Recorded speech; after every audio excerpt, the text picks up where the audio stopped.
Jadi di sini kita akan bahas mengenai ikatan kimia, khususnya di ikatan logam. Jadi kita bahas mengenai ikatan logam. Nah, ikatan logam itu apa? Jadi, ikatan logam itu ternyata terbentuk antara atom-atom logam. Beda halnya dengan ikatan ion ataupun ikatan kovalen gitu ya. Kemudian ternyata ikatan logam ini terbentuk akibat adanya gaya tarik-menarik antar muatan positif dari ion-ion logam, artinya si kation logam dengan muatan negatif dari elektron-elektron yang bergerak bebas. Jadi misalkan dalam gambar ini, saya ambil contohnya aja. Itu litium, atom litium ya. Itu litium.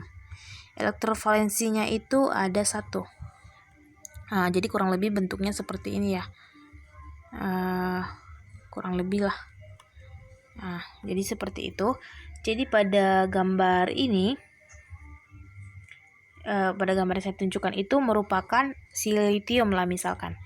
Nah, terjadi gaya tarik menarik antar muatan positif dari ion logam. Jadi ion logam ini bermuatan positif dengan elektron bebas gitu. Jadi ada tarik menarik karena positif dengan negatif gitu. Ini ya, bisa dilihat di sini juga ada gitu ya. Kemudian teori lautan elektron. Nah, inilah dia teori si Drude-Lorentz yang dikemukakan oleh Drude dan Lorentz gitu. Yang mana lautan elektron itu gitu. Jadi lautan elektron itu adalah elektrovalensi atau elektron-elektron yang bergerak bebas pada ruang-ruang di antara kisi-kisi kation logam yang bermuatan positif tersebut. Inilah dia. Nah, yang bermuatan negatif inilah yang disebut dengan lautan elektron gitu. Itulah yang disebut dengan lautan elektron, yang dimana setiap elektron bebas yang terdapat pada ruang kisi tersebut, seperti itu. Kemudian ada sifat logam. Oke, sifat logam itu yang pertama lebih padat daripada lainnya, lebih jelas ya. Lebih padat dibandingkan metaloid ataupun non logam. Tapi dia ada pengecualian, yaitu litium, natrium, dan kalium itu kurang padat dari air, sehingga ketika kita buat di air dia akan mengapung gitu. Yang litium, natrium, dan kalium. Kenapa logam itu padat? Itu karena ikatannya yang sangat kuat gitu. Kemudian titik didih dan titik lelehnya yang tinggi gitu. Kenapa gitu kan? Jadi sama halnya alasan dari sifat yang pertama itu karena ikatannya yang kuat. Jadi ketika ikatannya kuat, maka susah untuk diputuskan. Ketika susah diputuskan, maka dia membutuhkan energi yang sangat besar untuk memutuskan ikatan tersebut. Itulah mengapa titik didih dan titik lelehnya yang tinggi.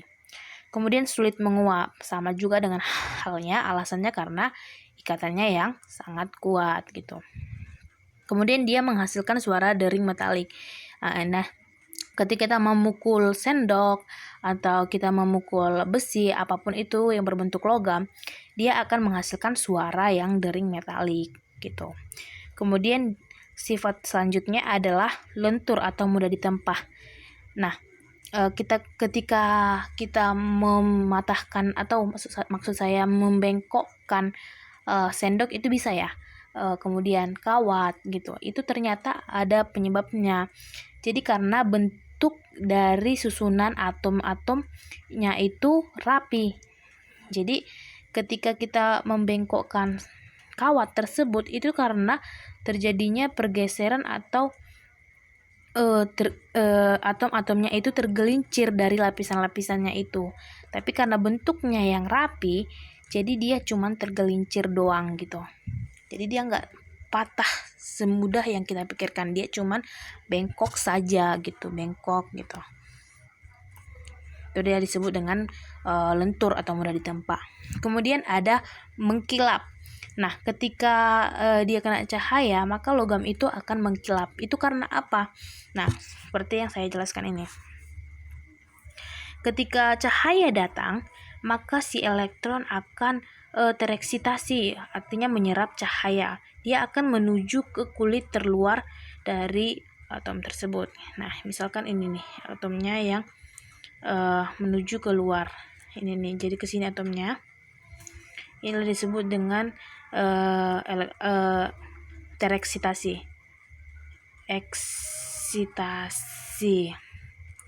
Kemudian ketika elektron yang tereksitasi itu, dia akan kembali lagi gitu.